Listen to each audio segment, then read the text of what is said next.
Is this working? So, when I give the speeches, I actually want to talk about something interesting for the audience, but my PR department always forced me to give you a story of my career, which is the beginning of the speech. And I always get questions, what is the reason for success of my team? And I also get questions as what drives me to move forward. And I was just thinking that there is actually three things which drive me persistently. And today, they are very conveniently set to my favor. What drives me, usually, it's challenge, it's responsibility, and guilt. And the wonderful thing about today's lecture is because I'm sick, as you can hear from my voice, I feel no guilt if I give you a bad lecture. And I feel no responsibility to give you a good lecture. And the challenge of giving you a good lecture is the only motivation for me to actually continue. So I apologize, but my voice might disappear somewhere in the middle of the lecture. I was just actually diagnosed that I have a sickness. I shouldn't be actually speaking to you today, but obviously Acronis folks will kill me if I wouldn't, which talks a lot about whether entrepreneurs are actually able to do what they want or they need to do what their team wants. Right, so my talk actually, I retitled it, Smart is Equal to Digital Future, which correlates with what you just said. So everything is digital. So a little bit about me. I was born in St. Petersburg. The important part of my early life is I was born in this wonderful city. Have any of you been to St. Petersburg? Okay, it's actually very nice. It's very beautiful. It's one of the more beautiful cities in Europe. It's very different from the rest of Russia. And I was specifically studying next to this palace, which is like Versailles. And so I guess because of that, I was lucky. Even though I'm a technologist, I've acquired certain taste for arts from the early life. Then I went to the specialized schools in physics and mathematics, which was one of the top schools in physics and mathematics in Soviet Union. Soviet Union at that time was a little larger than the United States in population and was equally advanced in its science. And then I went to the top science and technology schools at that time in Soviet Union, which is very similar to Caltech, Moscow Institute of Physics and Technology. It has degraded quite a bit over the past 30 years, but at that time was definitely in the top schools in the world. I've actually entered the school in 1988, still in Soviet Union. And over time, I got these degrees, bachelor's in physics, master's in computer science and physics, PhD in computer science, and then they even gave me honorary doctorate. So technically, I'm Dr. Beloussov. And, by the way, I'm very often asked, like, okay, when I speak to such audiences, they will ask me, okay, why do you need all these degrees? I mean, like Mark Zuckerberg and Bill Gates, they didn't get any degrees. And the good reminder for all the people who ask this question is that Mark Zuckerberg and Bill Gates, they did not get degrees from one university, which is #1 university in the world, which is called Harvard. And one of the reasons they were successful is that they actually get into Harvard. And a lot of people who work for them and who were successful together with them, they actually graduated. And so it's nice to not get a degree from Harvard. My first two companies were actually quite conventional. They were related to technology a little bit. I will be coughing as a part of my speech. That doesn't express anything. Sunrise and Rosen, we were manufacturing computers and consumer electronics. Sounds relatively simple, but at the time, we had to design our own consumer electronics. We had our own engineers. We had to design a manufacturing process and build it from scratch. And at some point, we grew to about 5,000 people and $500 million in revenue. Sounds like a lot, but really the margins in this business are tiny. And so, altogether, this business has made for us less money than the software businesses we built thereafter. This business has brought me to Singapore. I first came to Singapore in January 1994. The very same businesses to open logistics and financing center brought me to San Francisco. I came to San Francisco first in May 14, 1995. And I have to tell you, at that time, I was completely ignorant that Singapore would be such a wonderful place by now, 22 years later. And I was also completely ignorant that San Francisco was based in Silicon Valley. I didn't realize that it's very important to be based in Silicon Valley. In fact, Silicon Valley at that time was just sort of becoming super popular. It was already Silicon Valley, so Silicon was already there for many years, but there was still not a dot-com boom. I think Netscape was founded in '94, and it didn't even go public in '95. The person who brought me to Silicon Valley used to work for me before, used to go to the same boarding school as I did for physics and mathematics, and later to Moscow State University. He was studying in Urbana-Champaign. When he brought me to Silicon Valley, he was telling me stories about the fact that, you know, in his university there is this guy who built Mosaic in this building, and then he moved to Silicon Valley and he founded Netscape, and it's really cool. I was not really very impressed by that at that time. I only realized this later. But by '97, this was '95, right? By '97, it was very clear, and I got involved in first business which was selling computer software here. We were exclusive distributor, franchising distributor of mid-market ERP vendor Solomon Software. And at the very same time, I brought some engineers here, and thanks to predecessor to IDA, NCB, I've started development in Singapore. It is kind of funny, but the fact of the matter is, the reason why we started developing computer software, one of this was, of course, that we've heard that it's very cool, and it's cool to build your own software products for security and maybe for financial security at the time. That's what we thought. But the other reason was that there was a wonderful grant program available from NCB, and this program required us to formalize our business plan and to create a team, and we applied for this program in 1996. We actually was surprisingly approved, even though we were complete foreigners in Singapore. We got the grant in the amount of about $500,000 over some years. We never received the full amount, but it's actually started us in software business in 1996.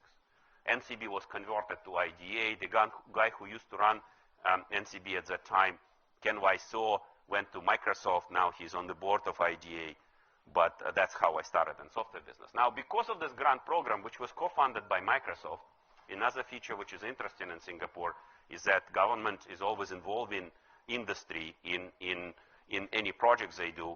When Bill Gates came to Singapore in '97, they didn't find any better company to show to Bill Gates but us.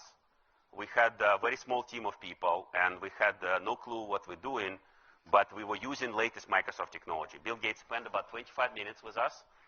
He gave a quote to our press release that our product is built on the best, has a great architecture, and that made us feel that we are the best programmers in the world.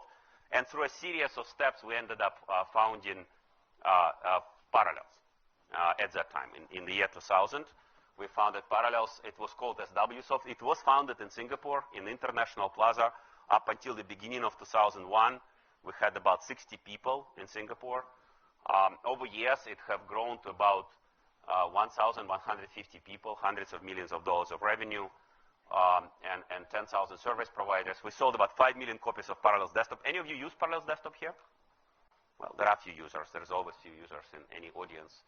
And so also the interesting thing is that between the other products of Parallels for service providers for the cloud, Plesk, Virtuoso, and automation, we have about 15 million small businesses and 50 million users. And recently we split the company into 4, and we sold one piece to Ingram Micro, which is a large public listed company. I was the CEO of this company up until 2010. One thing which actually makes me proud, and people always think what we have invented, and they told me that I invented Parallels Desktop or something like that. In reality, the only thing we invented is actually containers. And today, containers are used on tens of millions of servers, and it's probably one of the most hot trends in the cloud infrastructure. And when I look at my citation index, I actually filed, about 100-something patents on containers. It keeps going up. So I recently realized that I'm not a scientist, but my Hirsch is actually over 20, which is quite funny for not a scientist. And it's all because of patents. One of them is focused on material science at about 36 million, and one of them is focused on anything in technology below $1 million investment, Fistech Ventures. And these funds are still operational. There are actually 7 partners, including me in the funds. So 6 are very much full blown operational, and I'll talk about this a bit later. In 2013, however, I came back to Acronis, and I came back to operational business. And in fact, when I came back to Acronis, I was thinking that this is actually maybe 3 months, 6 months, 9 months, 12 months sort of endeavor to recover Acronis into a good state or better state and hire replacement. But by now, I decided that I will stay with Acronis for a very long time. I really enjoy it. It's in a really, really hot space, and you will see it from the rest of the presentation. Well, one thing we did is we moved headquarters to Singapore. Acronis was actually founded in Singapore. It sounds funny, but it's probably one of the largest software companies founded in Singapore. And that's what it is, hundreds of millions of revenue, 700 employees, 330 engineers, 500,000 businesses use Acronis. Any of you use Acronis? There are some people. Okay, not so many in Singapore. 5 million consumers, 30,000 partners. We sell in 145 countries and 15 languages, and our new products grow over 1,000%. So it's really cool. Now, this speech is not about Acronis. This speech is about trends. And reality is that I'm very often asked to talk about trends. When people look at my bio, they easily understand that I'm partially crazy, partially have attention deficit disorder, so I do a lot of things, and so they think I have a perspective. In reality, I don't have a perspective about a lot of things. I'm not an expert in politics. I'm very often asked about politics because I'm Singaporean, which was born and raised and educated in Russia, and I do a lot of business in US. So everywhere I'm asked about either Russia or Asia or something. I'm not an expert in economics. Just today, I was asked what I think about growth of economy in Asia, whether it will continue or not. I have no clue. It seems that it should be continuing. What do you guys think? Will it continue? Right? And I'm not an expert in general topics, but I'm an expert in how to build medium-sized technology companies. I built several companies with several $100 million in revenue. That's not a lot, but it's not a little. And I'm also specifically expert in storage, software virtualization, automation, cloud, small business applications, and I have some degree of expertise in SkyTech, physics, and generally science. So there are these 3 trends. I mean, this is a very long presentation. I want to make it short because I'm sick, so I'm going to cut through real fast. These trends are very well known: cloud, mobile, social.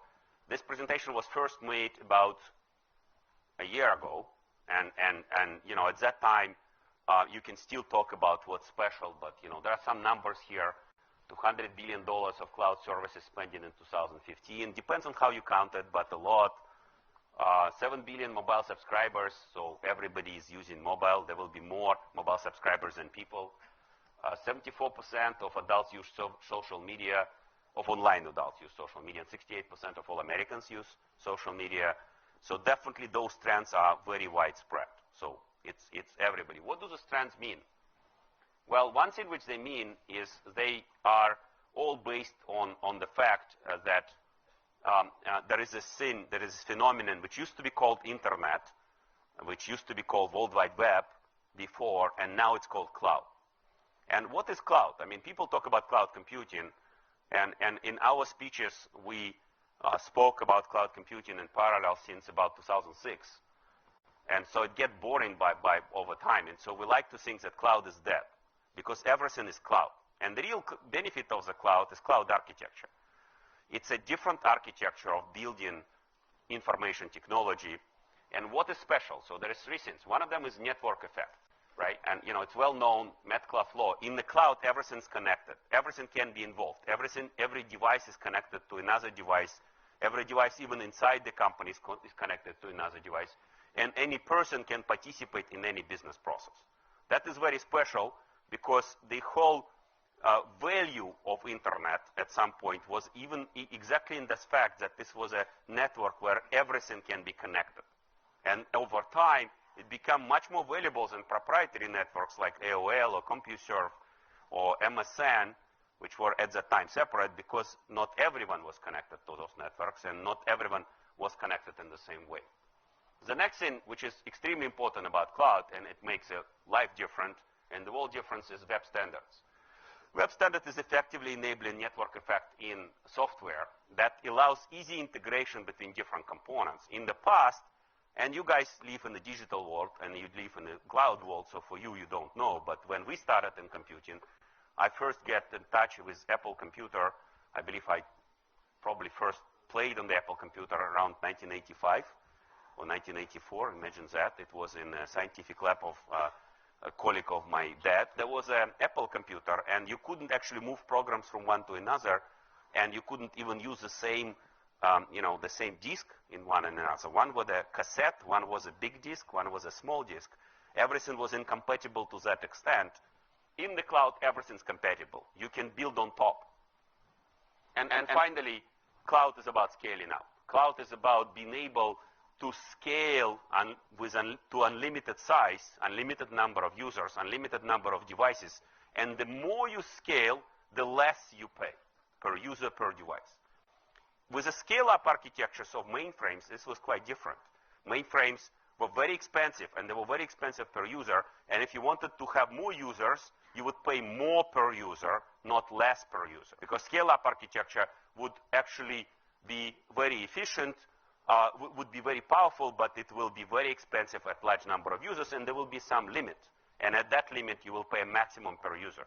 Now, with the scale-out architectures like cloud, the larger you scale, the less you pay. And, of course, one of the underlying things which enable cloud is Moore's law. We'll talk about the fact that it's also dead, just like a cloud. But it's not that dead yet, and so scalable, fast, cheap, super convenient, virtualization, reduced cost, you can build very, very large projects. Anybody could build very large projects. So as a result, what we have is everyone has unlimited access to vast computing resources. Very important. It's a subtle thing, but in the past, if you wanted to build something like Twitter or something like Spotify or something like LinkedIn, all of those things, I believe, used Amazon. You had to buy servers. You have to build a data center. You have to invest in the infrastructure. And so most of people couldn't do it. With cloud, everyone has access to unlimited computing resources, which scale together. The cost of it scale together with the scale of your business, so you can afford it. Everyone is connected. Everyone using very powerful computers. This is just some example. It's outdated already, but Samsung Galaxy S6 is 15 times faster than the computer which can win chess against Kasparov. Actually, my company, Parallels, is one of the sponsors of Magnus Carlsen. Any of you know who is Magnus Carlsen? Okay, he's a chess champion of the world. But he's not quite as popular as Bobby Fischer. So he told me that, even iPhone 5 wins against him. So 10 games he plays against iPhone 5. He wins 3. iPhone 5 wins 7.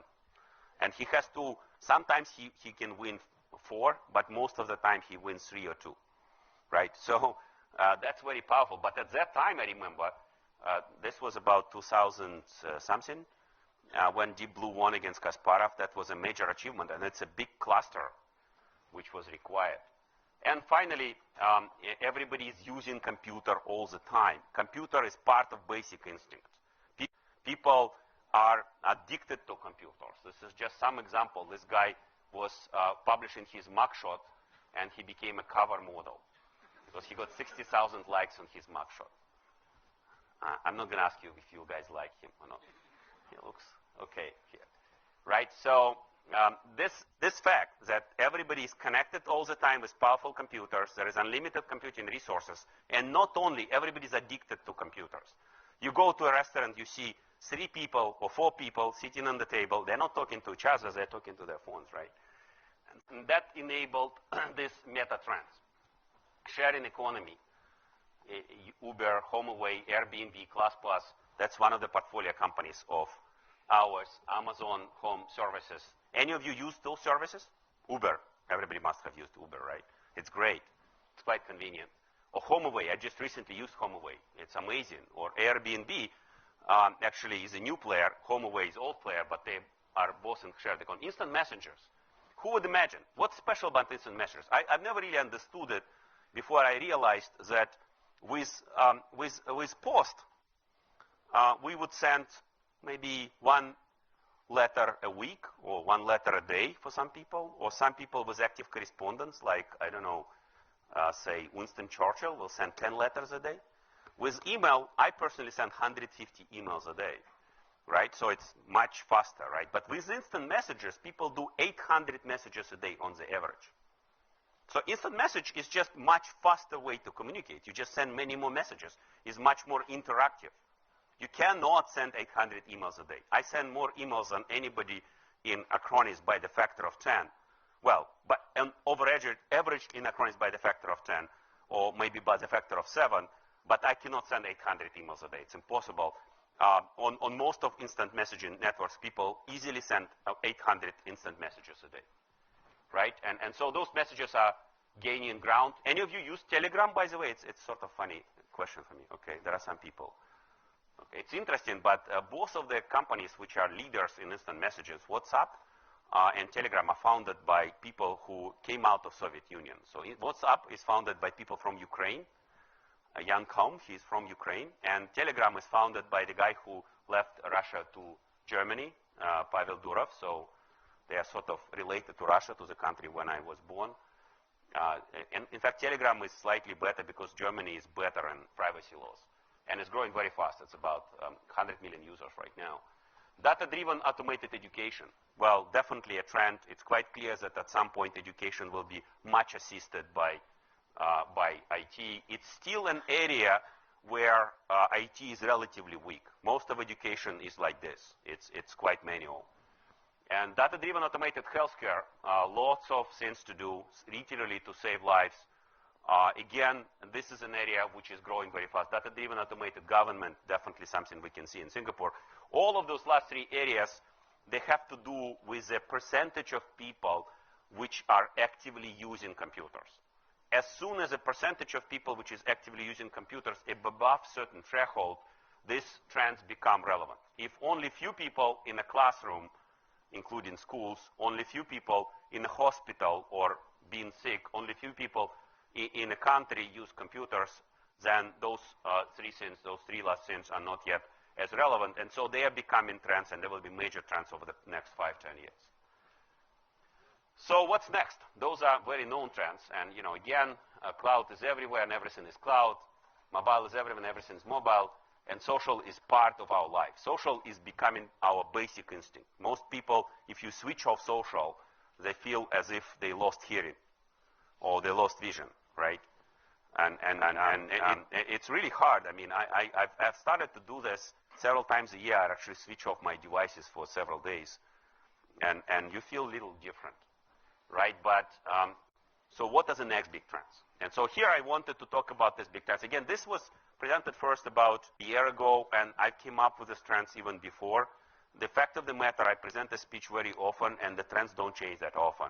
And so there are 12+1 trends here, which are pretty obvious. One of them is Internet of Things. And this is one of the very old trends. I remember people spoke about the Internet of Things as far back as 1997. So that's about 20 years old trend. It is growing very slowly, but it's accelerating now, and it's definitely already all around us. There is a lot of things around us which are connected to Internet, and every day there is more and more things which are connected to Internet. And every day there is more and more to do with data those things generate. And you're talking about different things in military, where it's mission critical. You're talking about automation and control in factories and smart houses.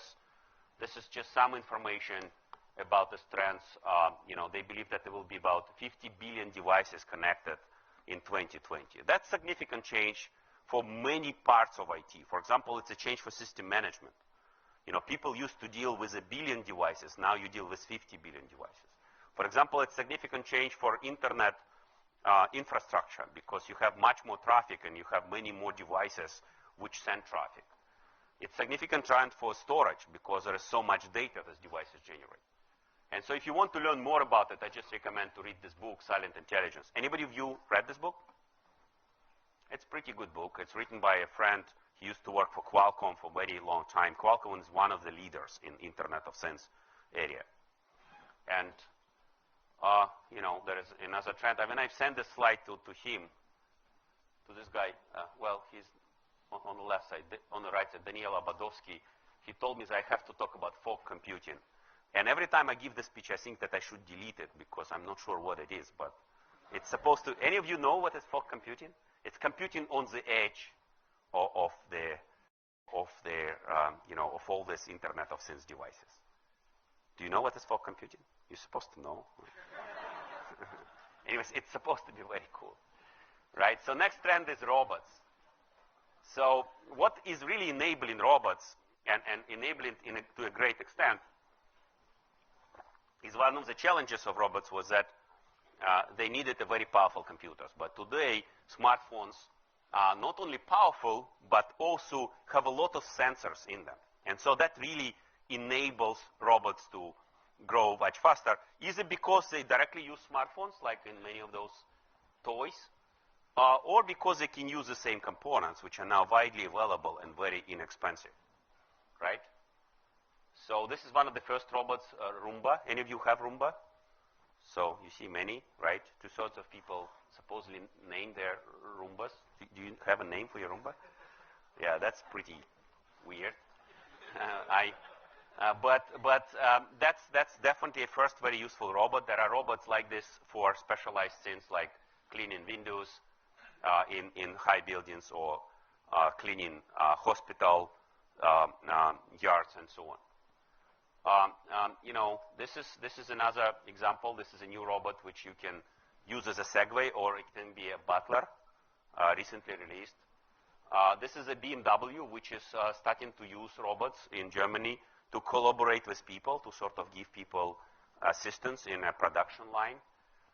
And finally, just telepresence robotics market is expected to be $13 billion this year.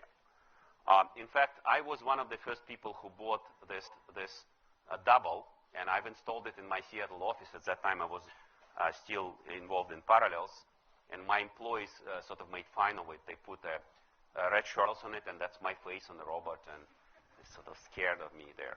It's really cool. Any of you have tried this double? It's a very basic thing. You just install iPad in it, and you can basically travel all around the office and shout at employees and scare employees. It's quite quiet,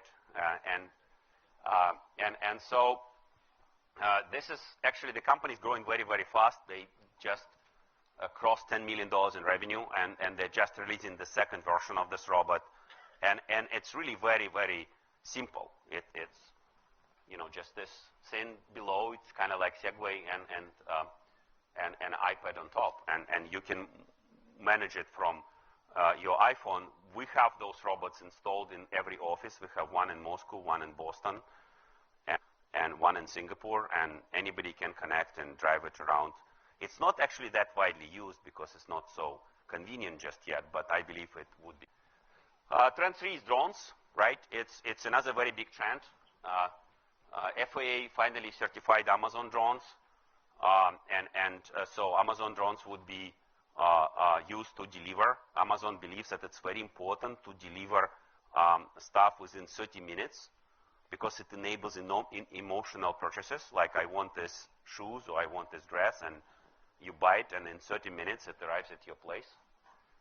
Now this is Transport Canada, which actually released 1,700 commercial drones. They're already certified. DHL is flying drones to deliver packages to remote islands in North Sea. Singapore Post already used drones, right? So it's announced that in October 8, 2015, drone used to deliver this package from one island to another island. I've actually gave this as an example at some point, and they told me this is not honest because the postman have put stuff on the drone, and the postman on another side catch the drone and took stuff off the drone. But this is just a matter of time before it will become honest. That's what they expect to have in US, 325,000 people to have registered drones. And this is an example of a drone which is built by Chinese, which can actually ride you around. So it can actually get you to travel, I believe, at about 100 kilometers per hour. I'm not sure how reliable it is, but you can test it, right? So drones are really amazing. I mean, when I we are actually investigating drones in Acronis to do data downloads. Believe me or not, networks are quite slow. And while we started this investigation, we found a number of startups which allow you to rent drones, and they do funny stuff. The most successful of them kind of reminds me of the Linux time. I remember at the time when Linux was popular in 97, 98, 99, there was one company which was very successful in Linux. And then, another company bought it, and then I remember CEO complained on one conference that when they bought it, they realized that the company was primarily selling penguins. So it didn't sell much Linux, but it made the toys, and people will buy penguins. So here, the drones are used to make selfies. So the most successful implementation is you pay a certain amount of money, and within 20 minutes, the drone arrives and make a selfie of you from the air. And in any geographic location around that area in US. Next drone is definitely connected cars. So cars are very stupid devices, if you consider that. And in fact, they're very dangerous, right? So people are always afraid. I fly about 10 times a month, and over the past 15 years, and I'm probably one of the most afraid of flying person I know. I hate it, but planes are safe. Cars are very unsafe, right? Every one of us have somebody in a major traffic accident, and in my 44 years, I have a number of friends and some relatives who died in traffic accidents. And at the same time, cars are major, huge industry. It's $1.5 trillion and 75 million units, right? So modern car produce about 25 gigabytes of data per hour. And so, that's basically the connectivity market for cars will be about $200 billion by 2020 from $35 billion right now. So it's growing very, very fast. There is a lot of startups in connected car areas in all parts of connected cars, in connected motorbikes, connected cars. This is a startup in our portfolio, a very rapidly growing company in New York. The typical application is to improve the insurance coverage or improve the service coverage based on the driving information. If you can collect information in real time, you can see if the person is driving carefully or driving recklessly and where is it going, and you can predict when he needs service, and you can charge him more or less for service warranty, and you can charge him more or less for insurance. And this is a self-driving car. That's the next generation trend. Self-driving cars. This is Mercedes on the streets of San Francisco. They promised to do it in 2030. I was invited with this speech to McKinsey talk to a semiconductor industry, and there was a head of Mercedes self-driving car division, and I turned to him and I told him, it's written here 2030. Is it true? And he said, yeah, 2025, 2030, it will be on the streets, right? So I don't know if you've seen it. It's pretty cool, this car. There is a lot of things you can do in the car if you don't need to drive it, right? And nothing funny. You can read a book I meant or prepare for class, right? So Google have actively using these cars. I believe I was told they're driving many hundreds or many thousands of miles every day and being tested. And so they're working. They're not so perfect, but they're working better and better. And of course, Elon Musk is very rapidly expanding Tesla platform into being an assisted driving car. So there is a connected car, there is assisted driving car, and there is a self-driving. So Tesla is very rapidly becoming assisted driving. Hopefully that will make our roads much safer, right? Huge market. One of the things which is interesting about this market, and I've recently spoke to the company which is a market leader in connected car platform. The company is called Harman. Harman Kardon, you know those, the audio, but they also make connected car platform. It's a highly fragmented market. There is really no applications yet. 50% of market, for example, is a QNX operating system, but there is a wide variety of other operating systems, and there is a wide variety of chips. 90% is ARM, but different implementation. 10% is Intel. So really, each car maker today making a connected car for themselves. In the future, I believe it will be consolidated, and it will open itself for applications. And at that time, it will be great. And again, this is just cars, not counting motorbikes, and I believe not counting trucks. 3D printers. Another big trend, which is promising to change manufacturing. This is a 3D heart model. The 3D printing industry is promised to reach 5 billion. This is just an industry of making 3D printers. So really, it's not about making 3D printers. It's about what you can make with 3D printers. And there is a lot of different things. I always had this personal sort of benchmark is that if in my vicinity I meet 3D printers, like that means that if I invest in companies which do something with 3D printers, or if I have customers or partners, then it becomes a reality. This is just one company which allows you to order your 3D printing copy. I think it's based in Seattle, and it's a customer of one of our startups. This is an example of a very cheap 3D printer with very good resolution, 50 microns. And this one is made in Canada. It's only costs $179, right? So it's becoming very inexpensive. When the 3D printers only became popular just yet, my wife gave me a present for birthday. I think it was about 3 years ago, of 3D printer. I never was able to make it work. It costed $4,000 or $5,000, and it was very bulky and ugly. And then I gave it to our IT department. They tried to make it work. They were never able to make it work as well. And in 3 years now, you can buy one for $179, and it really works. And what does 3D printers mean? That means that everything becomes software defined. And that also means that everything can be customized, because today you all sit on these very similar chairs, and there is a lot of components which can only be profitable if they're made in volume. If you manufacture everything on 3D printers, and there is nothing which makes 3D printers more expensive in theory to manufacture things than any other method, you can make all of it customizable. You can download your chair, modify it to the way you want it, print it, instead of going to IKEA's dead, right? And just assemble it the way you want at home. And this guy made a motorbike like this, printed, right? So, 3D printers are a funny trend. So one of my employees, he was a distinguished engineer in Microsoft, and he joined us as a CTO. At some point, we had to push him out because he went crazy with about 3D printers. He decided that he wanted to invent new methods of new powder for 3D printers, which would allow to print integrated circuits. And so if you can print integrated circuits, you can print a TV completely, except maybe a CPU, which requires more precise printing, but everything else you can print. And so he had all kinds of explosions in his home, and he wouldn't show up to work. I think he patented a number of his instances. They can print some very basic integrated circuits right now, but I think it's just a matter of time before you can print anything. Then fintech revolution, that's very clear that it's happening.